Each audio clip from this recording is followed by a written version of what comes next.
So today I went by the Skeet Zone in Atlantic City and I was looking for a picture that I knew at least used to be there. And it was a photo of the ribbon cutting, the ribbon cutting of the place from November 4th, 1999. Quite a few years have gone by since the ribbon cutting of the Skeet Zone. And in fact, a lot of people in that picture have passed on from this life. And just going down memory lane, the Skeet Zone. I remember as a kid, being there at the groundbreaking. I remember being there when the ribbon cutting happened. When it was being built, there were a number of construction workers there, obviously. And one of the things I did as a kid is I would sell candy bars.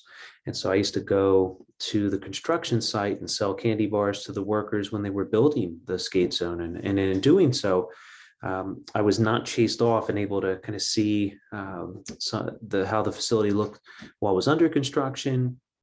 And then later on, once it was open, I would skate there at the rink. I got a job in high school as a skate guard, later became a disc jockey there, would do the educational tours. I worked in the snack zone for a bit, just did a number of things there, went on with life. And then years later came back to the rink as the general manager and ran the facility for a number of years. So you really got to know the skate zone very well. And recently, parents and members of the community are speaking out and gathering because it appears that there's a good chance the rink might be closing. And so there's a meeting at the rink today, and with time going on, I have stayed in touch with people that work at the rink and people that are involved at the rink. And I'm trying to, as a disclaimer, learned a lot about what's happening, but I'm still trying to figure out the other details that are going on in the situation. But I did have a couple comments to make. For one, it would be a shame if the ice rink were to close. It is one of the notable family-friendly attractions that we have in town. And the skate zone as an ice rink is interesting because, a lot of the business model of the skate zone goes around this very competitive youth travel hockey. And so it's a relatively small number of players who, pay quite a few dollars to play on these travel teams. And they use a lot of the ice time, which pays the bills for the rink. And so, probably the biggest customer at the rink are these competitive youth travel teams. But there's also public skating where the majority of people interact with the rink in terms of just like a raw numbers, the number of people that go in to go skating one or more times during the year. And so in the travel world, there are not many, if any, players that live in Atlantic City proper. But in the public skating world, there are a lot of Atlantic City youth and families that go out to the rink because being a casino town, we don't have an abundance of family-friendly activities. In the skate zone for over 20 years now has been a family-friendly, attraction for our families. And also should be noted that there are men's leagues where adults come out and play hockey, normally later in the day, later at night. And there are a number of men's league players that live in Atlantic City proper, as well as the surrounding area. One of the things that the rink is pretty good at is hosting men's tournaments. So there, as I was mentioning a moment ago, a lot of ice rinks will have these men's teams, and some people joke around and call it the beer league. But people that will play on these teams will plan one or more vacations during the year, and they'll go to a place like Atlantic City with their men's league team. They'll play in a tournament and stay at a hotel, have a good time in the town, and play 2 to 4 games, depending on how much they party and how well they do in the tournament. And Atlantic City, because of how close the ice rink is to our casinos, which you can kind of see in the background here as I'm talking, the proximity, for example, between Tropicana and Skate Zone is 5 minutes. It's very quick to get to. So the Skate Zone is a very strong destination for these adult hockey tournaments. So it's something we do very well in. One of the kind of shortcomings of the rink is that whether we're talking the competitive hockey players or even our figure skaters at the rink, the demographic circle that you can pull from in terms of getting your customers and your players / skaters, half of it is in the ocean, as you can see. So until we teach the fish how to skate and play hockey, the rink is very limited in terms of having half of a demographic circle to draw from. And despite that, the rink has fielded a lot of teams over the years, and done quite well. Turning to today, it's evident, going back in and taking a look and talking to people involved, that the operators have not done a good job of staying on top of basic maintenance of the building, basic upkeep, putting money back into the building. And in talking to people and also drawing on my own experiences, it's evident that when the Atlantic City rink is part of a larger company that has multiple rinks in multiple states, the Atlantic City rink, unfortunately, doesn't get a lot of upkeep and maintenance. The money gets kind of pulled out of the operation, the revenue that's generated, the expenses in the corporate entity get kind of spread out and then almost dumped on the Atlantic City rink. And it ends up being a business arrangement that, while it's better than nothing, it's never been ideal over the years. And the rink itself has enjoyed a lot of public subsidy. It got a lot of the upfront construction costs subsidized by the Casino Reinvestment Development Authority. The CRDA has the land there, so the entity doesn't pay property taxes. They do a lease, and over the course of being at the location, there have been times where all or good parts of the lease payments have just not been paid and settled. So, there's been not the best operation there. So letters have gone out and announcements have been made by rink management that it looks like March is when the rink is slated to close under the current operators. And they claim that they're not able to make a lease agreement with CRDA / the city. And I can tell you that as recently as a couple years ago, the operators were trying to get more of a subsidy out of CRDA for repairs and to help with operating costs. And again, based on my own experience and speaking with people involved, I think it would be a big mistake to further subsidize one of these corporate entities. For the longest time, it was the Comcast Spectacor company that was the parent company of Skate Zones, and then more recently, Black Bear. And for Atlantic City, if there is going to be a justification for a subsidy to help with the operation, I believe it's time to find a local management operation, people that know what they're doing, that are familiar with hockey, figure skating, and/or facilities management, rink management, because everything from riding the Zamboni to dealing with the complex chiller system and the water towers, et cetera. There's a lot that goes into rink management.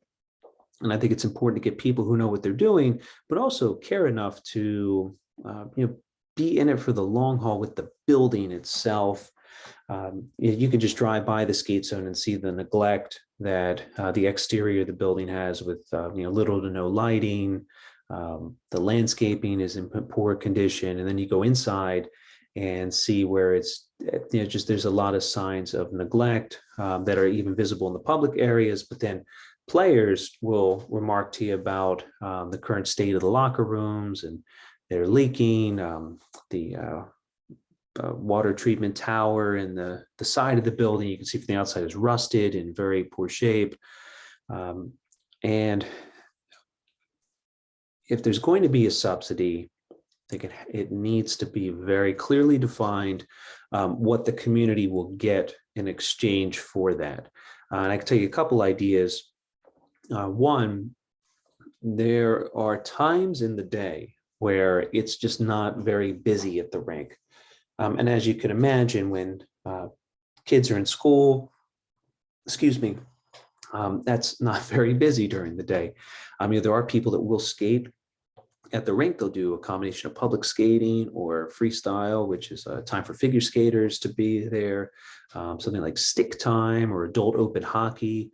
There have been times at the rink where during the week, during the morning, different days have been very popular for open hockey. But by and large, there's not a big demand, especially for like early to mid-afternoon time for programming. And so, I would suggest that in exchange for a subsidy to keep the rink running by a local management operation group, something like a Monday to Friday, 2:30 to 3:45 or 3:50 time slot should be carved out for Atlantic City residents to be able to go and skate. It would serve as another after-school option. It would be an opportunity for families to go out and enjoy themselves. And it's a time that the rink, it's not in demand. Like you get as I mentioned earlier, the youth travel teams, which are the big revenue generator for the rink. They don't normally start practicing until 5 o'clock is normally when you get your first practice. There's some schools, some high schools, some junior high arrangements where those practices will start at like 4 o'clock. So if you get a 4 o'clock, and then normally the ice is sold by the hour, and there'll be a 10-minute Zamboni resurfacing of the ice. Some people refer to as ice cuts.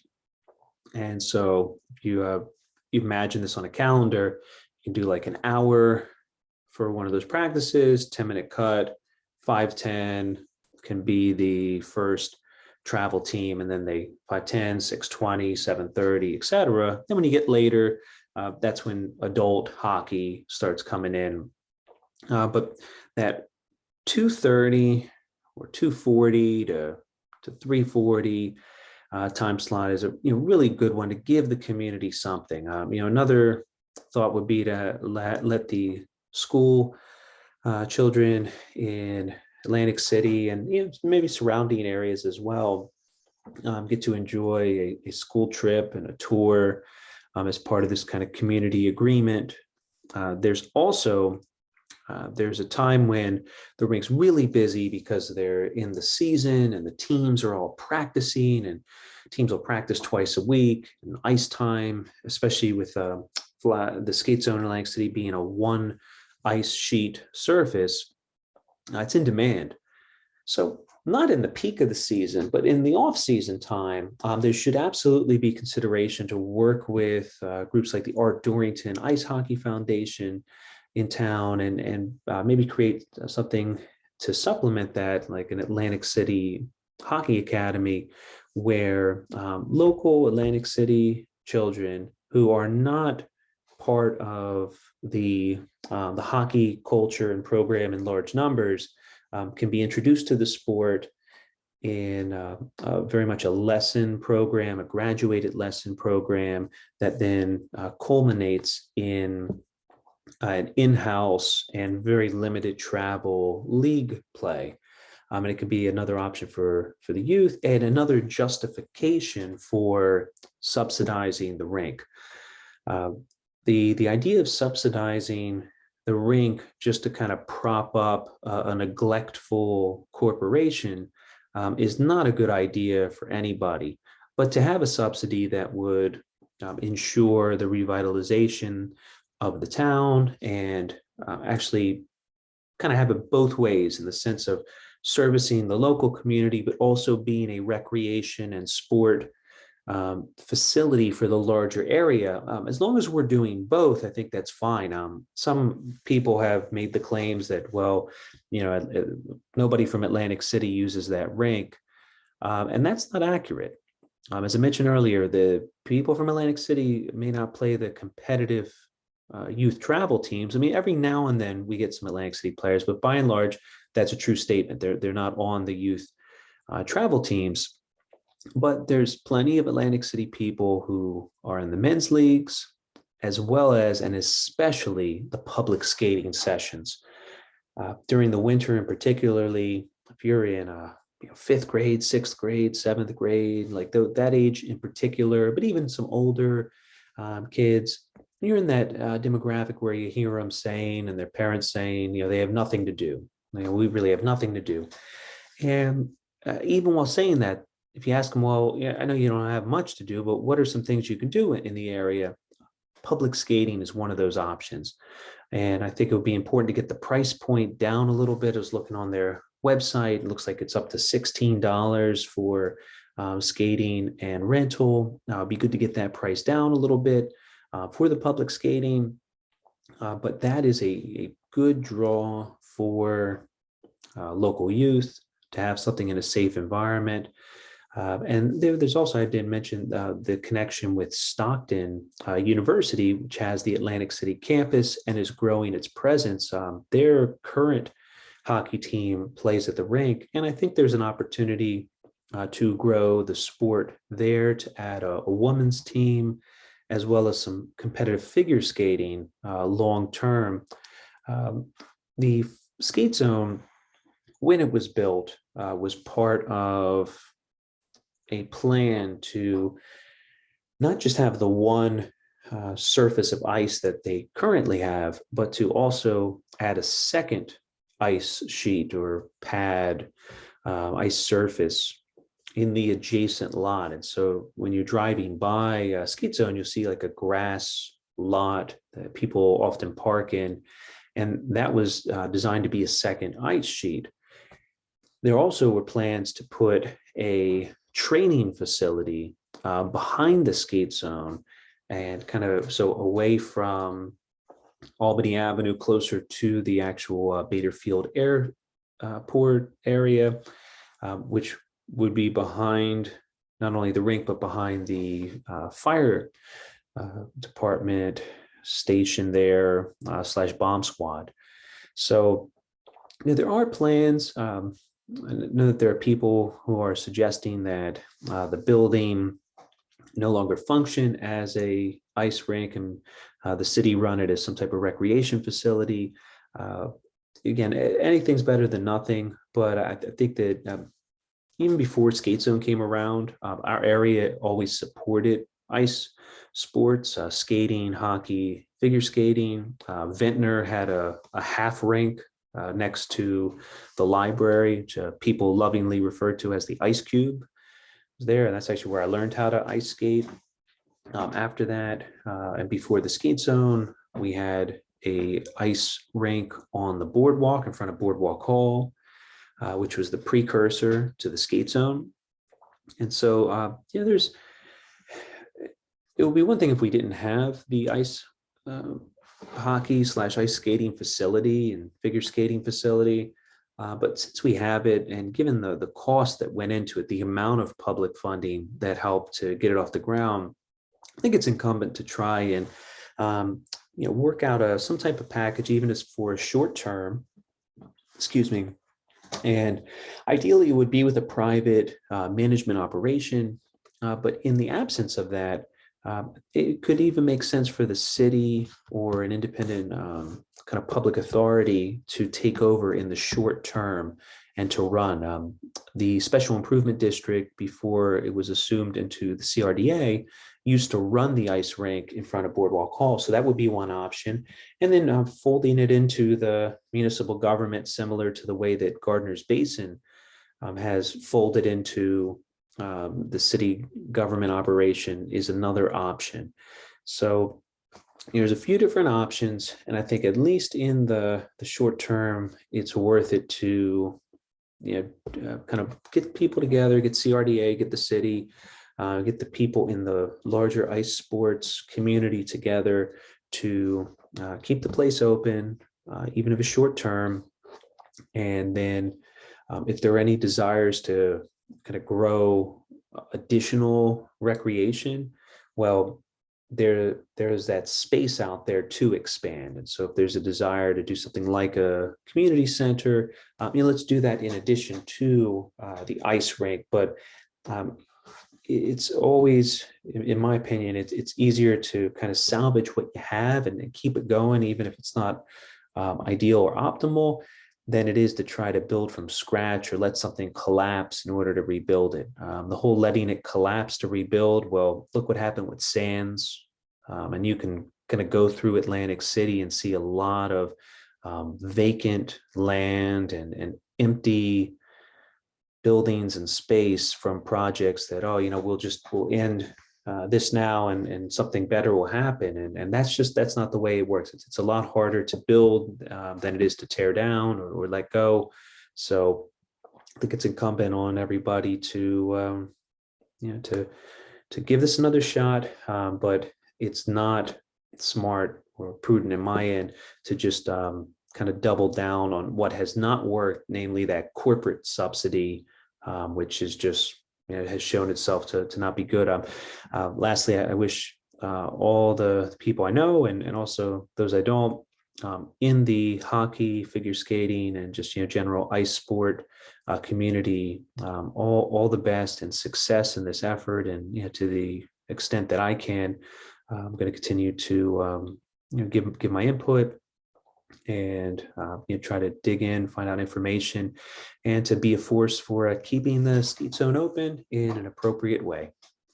God bless. Have a good night.